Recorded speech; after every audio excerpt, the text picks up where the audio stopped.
साफी साहब, ज़ाहिर है खुद तहरीक इंसाफ के रहनुमा कह रहे हैं कि महंगाई की वजह से ये सारे के सारे मामलात हो गए। कोई कह रहा है कि तहरीक इंसाफ से लड़ रही थी, कोई टिकट के मसाइल पर बात कर रहा है, ओवरऑल कारकर्दगी पर भी बात कर रहा है।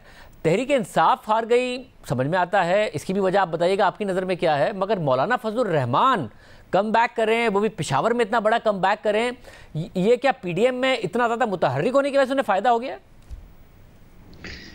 देखिए, खुद मौलाना फजलुर रहमान का कम बैक और तवक्को से ज़्यादा कम बैक, ये भी इस बात का सबूत है कि तहरीक इंसाफ हार गई है और तहरीक इंसाफ से लोग नाला हो गए हैं। क्योंकि पिछले 5 सालों में, पिछले 3 सालों में रियल टर्म में अगर किसी ने अपोजिशन की है पीटीआई की, तो वो मौलाना फजलुर रहमान साहब कर रहे थे। अब देखिए, अवामी नेशनल पार्टी जिससे बड़ी तवक्कुआत थी, वो उतनी कम बैक नहीं कर सकी। उसकी वजह ये है कि अपोजिशन करने में पीपल्स पार्टी की तरह वो भी थोड़ा सा डामाडोल रही। तो मेरे ख्याल में तो असल में पीटीआई की शिकस्त है, लोगों का उनसे नाला होना है, उनकी बैड गवर्नेंस है। और लोग तो सिर्फ महंगाई का जिक्र करते हैं, लेकिन खैबर पख्तूनख्वा में बदतरीन बदइंतज़ामी भी है, एट ए टाइम कई वज़राए आला भी है, और करप्शन के संगीन वाक़यात और इल्ज़ामात भी हैं। मगर साफ़ी साहब, 2018 में पेशावर में जीती है तहरीक इंसाफ, तकरीबन क्लीन स्वीप किया है और खैबर पख्तूनख्वा में 2/3 मेजॉरिटी ली है। अब उस वक्त ना पेशावर बीआरटी थी, ना हेल्थ कार्ड पूरे सूबे में था। अब हेल्थ कार्ड भी पूरे सूबे में, जिसके ऊपर तहरीक इंसाफ कहती है कि हमें बड़ा वोट मिलेगा और इसलिए पंजाब में लेकर आए हैं। पेशावर बीआरटी भी बन गई, तो ये तो गुज़िश्ता किसी हुकूमत ने इतना काम नहीं किया था। तो उसके बावजूद क्या वजह हुई कि पब्लिक इतनी मायूस हुई?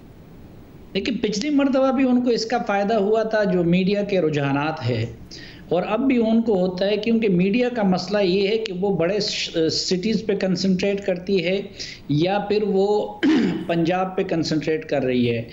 अब आप हर हवाले से देखें, पंजाब में तो लोग उस्मान बुज़दार का जिक्र करते हैं, लेकिन इसका जिक्र मीडिया में नहीं होता कि खैबर पख्तूनख्वा में एक मरतबा मैंने गिन लिए थे कि 10 वज़राए आला हैं। गवर्नर अलग से हैं, शाहराम अलग से था, फिर आतिफ खान अलग से था, इधर से आज़म खान साहब ब्यूरोक्रेसी के ज़रिए अलग से बतौर वज़ीर आला चला रहे हैं, असद कैसर साहब की अपनी हैसियत है। तो वो अब पिछले दौर में भी देखिए, एक झूठ बोला जा रहा था कि इतने हज़ार लोग वो सरकारी स्कूलों से, प्राइवेट स्कूलों से निकल के सरकारी स्कूलों में आ गए हैं। मैं चैलेंज करता रहा कि कोई एक बच्चा मुझे दिखाया जाए, लेकिन वो मेन स्ट्रीम मीडिया ने ना उसको कवर किया और ना उसको मंतिकी अंजाम तक पहुंचाया। इसी तरह बिलियन ट्री सुनामी, ये अगर कोई उसकी गहराई में जाए तो वो बहुत बड़ा फ्रॉड लोगों के सामने आ जाएगा। अभी आप देखें कि ट्राइबल एरियाज़ के मर्जर के बाद वहाँ के लिए कई करोड़ रुपए मुख्तस किए गए थे लोगों की अवेयरनेस के लिए। वो सारी की सारी मैं कुछ दिनों में उसकी तफसीलात शवाहिद के साथ ला रहा हूँ। वो पीटीआई के ट्रोलिंग के लिए लोगों को दिए गए हैं और उसका कोई जिक्र नहीं है मीडिया में। तो मेरे ख्याल में ऐसा नहीं था। जो सेकंड होगा फेज इसका, उसमें कह रहे हैं तहरीक इंसाफ के रहनुमा हम कम बैक करेंगे, हम अपनी गलतियों से सीखेंगे और वो गलतियां नहीं दोहराएंगे, और सेकंड फेज में वो जो केपी में ही हो रहा है उसमें हम जीतेंगे। आपको लगता है कि इस वक्त पल्स है वो क्या नजर आ रही है आपको? देखिए, ये पल्स खुद उनको भी अंदाज़ा था शाहजेब, इसलिए वो इलेक्शन से राह फरार इख्तियार कर रही थी पीटीआई मुसलसल। 2019 में ये इंतखाबात होने थे, वो अभी तक इसको लटकाते रहे। ये अब भी उनकी हुकूमत ने नहीं किया है, बल्कि ये कोर्ट के आर्डर पे उनको इंतखाबात कराने पड़े।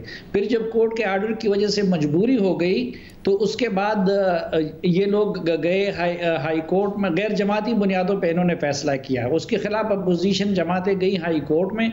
जब हाई कोर्ट ने जमाती बुनियादों पे कराने का हुक्म दिया, तो ये लोग सुप्रीम कोर्ट में गए उसके खिलाफ अपील के लिए, लेकिन वहाँ से भी सुनवाई नहीं हुई। तो इनको खुद भी अपनी औकात मालूम थी। दूसरा, असल में जो 2018 में भी अगर वाकई वो इंतखाब जेन्युइन था और अगर वाकई उन परफॉर्मेंस की बुनियाद पे उनको वोट मिले थे, तो फिर तो परवेज़ खटक साहब को बहुत नवाजना चाहिए था ना।